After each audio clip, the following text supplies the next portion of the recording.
Some albums impact music by dropping at the right time. Is there any truth that there might be a Uzi Playboi Carti collab project in the works? Others make an impact by never dropping at all. So let me tell you something about Carti.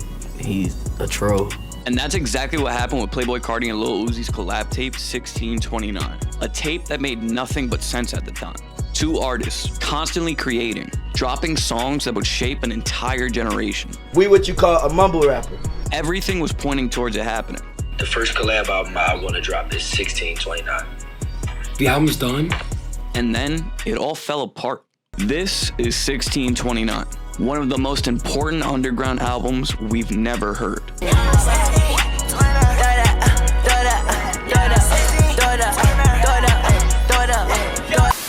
Before 1629 was even a concept, Carti and Uzi were already locked in. The two would meet through their common connection with the ASAP mob, and this pairing would become one of the hottest duos out of the SoundCloud era. So my ice around my neck, bitch, I'm a rock star. Foreign car, foreign bar, oh my god. Tracks like Of Course We Ghetto Flowers. What? Yeah, neck on fro. Oh, fly to LA for a week. And I got Rick on my teeth. Looking. I'm a walking lick. Told that girl that I don't wanna fuck, told her just lick. Woke Up Like This. That bitch that you wife, she so trifling. I been getting money, so don't nothing really excite me. And Shooter. Woke up with my toolie, what they do?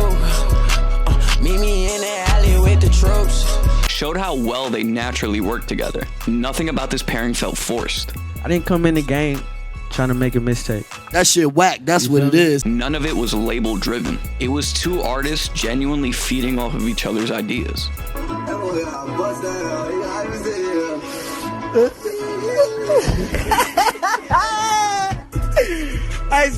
The earliest hint at a project came in September of 2017, when Carti posted a Snapchat referencing a Carti Uzi tape with the numbers 16 and 29 attached, followed by a tweet with the same wording. The name of the album was created by fusing Uzi's 1600 block in South Philly with Carti's 2900 block in Atlanta, symbolizing them literally bringing their worlds together. For my brother Lil Uzi Vert, 1629, nigga. Fans lost their mind, and those social media posts were enough to spark hype, especially since leaks like Break the Bank Carti off the wall, bitch, I'm on the Zan, geeking on the bar.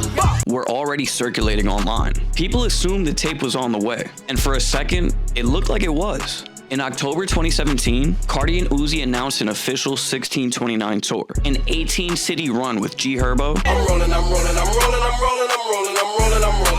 and Bay Area collective SOBRBE.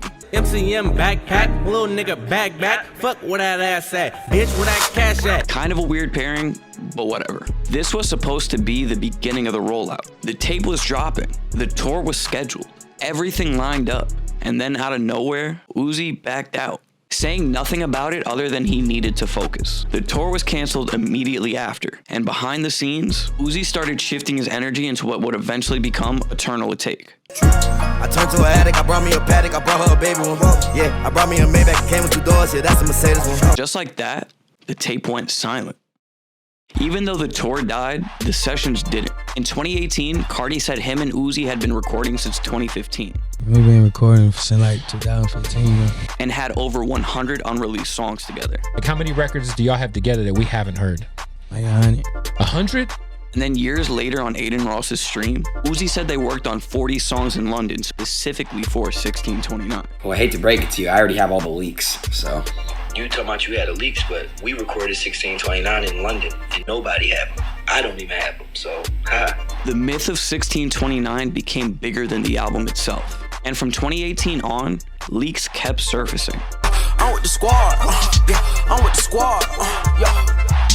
I got the roll, yeah, I got the roll, I'm with the squad. By late 2019, things shifted publicly. Uzi was asked on Twitter if he and Carti were on good terms, to which he replied, no. When asked about it, he just added that he decided to take a different route. Nothing dramatic, but enough to make fans realize the moment had definitely passed. 2020 made everything super unclear. Uzi tweeted out about wanting to collab with Carti, but claimed he'd been unable to get in touch with him. When asked if there was any tension, he confirmed they weren't beefing, and even retweeted their previously leaked record, Big Bank.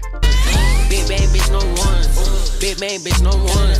Big bang bitch no one. Big bang bitch no one. Then stated he would drop music when he dropped. Then Carti dropped a single that seemingly began the rollout for Whole Lotta Red, dropping At Meh in April of 2020.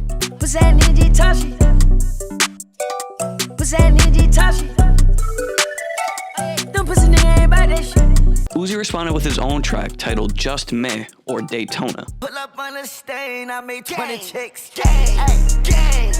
Alright. I got some ass outside. I get that guap outside. Carti seemingly ignored it and continued his rollout, tweeting out the word Monday, to which Lil Uzi followed suit. They weren't necessarily beefing, but they most definitely weren't on the same page. And nothing about this suggested that a collab tape was even possible at this point. Later on that same year, Uzi would drop his collab tape with Future. I texted so proud of you when I got my beat from CC. It is no way that you can know or see the things we see. And Carti would release his album Whole Lotta Red on Christmas Day. Can't fuck with nobody, not even my shadow. I got on A hard she got on stilettos. Killing any hope of a reunion happening anytime soon. But their collaborations continue to leak, with songs like SRT, Brand new SRT.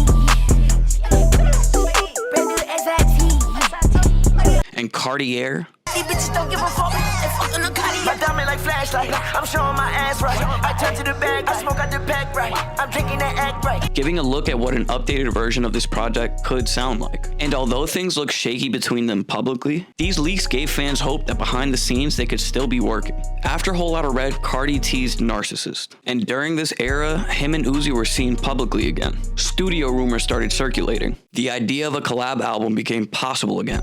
Carti even brought Uzi out during his Rolling Loud set in 2021.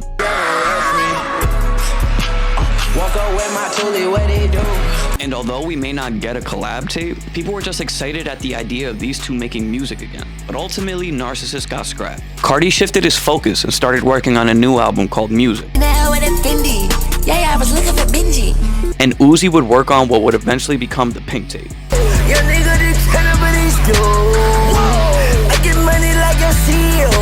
When the Pink Tape dropped, the YouTube version accidentally featured a Playboi Carti and Lil Uzi collab.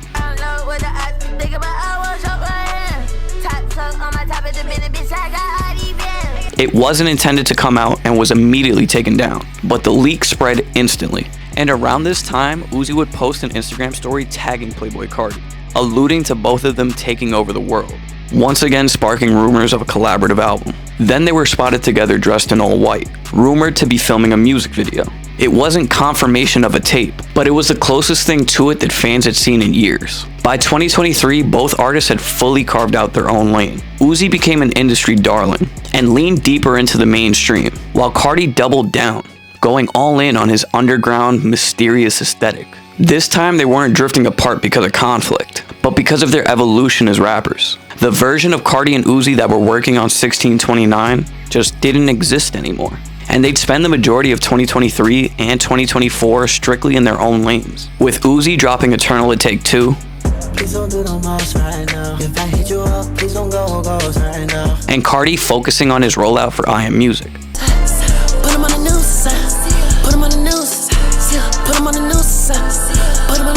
In 2025, Carti would drop Music, and Uzi didn't just appear on it, he had 2 tracks. Being featured on the track Jumpin', 1 lamb, 3 straights, red bone, pink face, vacate, pink lake, and having his own solo track on the project titled Twin Trim.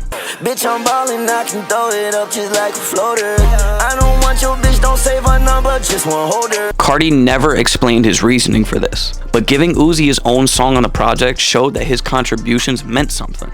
This still wasn't the collaboration we were looking for, but it showed that that chemistry was still there. At this point now, with Carti hitting new heights in his career and Uzi entering a new deal with Roc Nation's distribution company, the possibility of these two dropping a project together is slim, but not impossible. Fuck that, we want 1629. At this point, 1629 is one of the biggest what-ifs in underground rap. They had the songs, they had the momentum, but the timing never lined up long enough for it to become an actual tape. And every time it felt close, something pulled them in different directions. But what do you think? Should 1629 have actually come out? Or is it better off as a hip-hop legend? Which rapper is your favorite out of the two? And if this project dropped today, do you think it would hit the same? Let me know in the comments. Don't forget to like and subscribe. And as always, I'll see y'all next time.